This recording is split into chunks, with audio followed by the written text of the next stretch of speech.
नमस्कार, मैं हूं आपके साथ रोहित। इजराइल और फिलिस्तीन के बीच जबरदस्त जंग जारी है। इजराइल ने साफ कर दिया है कि जब तक वो दुश्मनों को खत्म नहीं कर देगा तब तक वो शांत नहीं बैठेगा।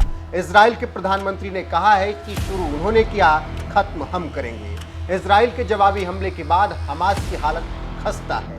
इसी बीच तमाम मुस्लिम देश भड़क उठे हैं और यहूदियों के देश इजराइल के खिलाफ एकजुट हो रहे हैं। ऐसे में सवाल यह है कि भारत ने क्या कुछ रणनीति अपनाई है। तो आपको बताते चलें कि भारत ने खुलकर इजराइल का समर्थन किया है। पीएम मोदी ने इजराइल को संदेश भेजकर बता दिया है कि वो उनके साथ खड़े हैं, जबकि कांग्रेस ने फिलिस्तीन का साथ देने का ऐलान किया है। तो चलिए आपको इस रिपोर्ट में समझाते हैं कि मोदी राज में इजराइल के साथ भारत के संबंध कैसे मजबूत हुए और आज किस तरीके से प्रधानमंत्री नरेंद्र मोदी खुलेआम कह रहे हैं कि वो इजराइल के साथ खड़े हैं। देखिए हमारी ये स्पेशल रिपोर्ट।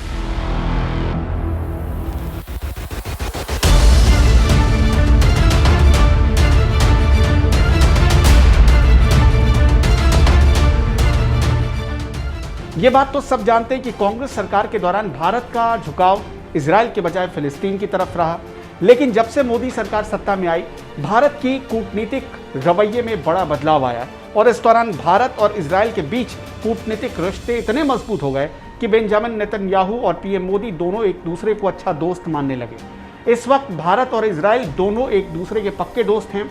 अब ऐसे समय में, ऐसे मुश्किल वक्त में भारत किसकी तरफ जाएगा? जाहिर सी बात है, इजराइल का साथ नहीं देगा तो और क्या करेगा? क्या आतंकी संगठन हमास का साथ देगा भारत? बिल्कुल नहीं। भारत में रहने वाले मुसलमान समुदाय के लोग भले ही फिलिस्तीन के इस्लामिक देश होने की वजह से उसका समर्थन कर रहे हैं और इजराइल के खिलाफ गुस्सा दिखा रहे हैं, लेकिन हमास के हमले में अपने एक नागरिक को खोने वाले भारत ने सधी हुई प्रतिक्रिया देते हुए हिंसा का विरोध तो किया ही है, साथ ही गाजा की ओर से इजराइल पर दागे गए रॉकेट की निंदा भी की है। भारत ने तो बता दिया है कि वो हिंसा का समर्थन नहीं करता, लेकिन हाँ, भारत ने गाजा की ओर से दागे गए रॉकेट की निंदा भी की है। यानी भारत का झुकाव एक बार फिर इजराइल की तरफ नजर आ रहा है। वहीं इजराइल, जिसने कुछ ही दिन पहले भारत को कोरोना से जंग लड़ने के लिए कई मेडिकल उपकरण भेजे हैं, इजराइल ही वो देश है जो हर मुश्किल वक्त में भारत के साथ सबसे पहले खड़ा रहता है।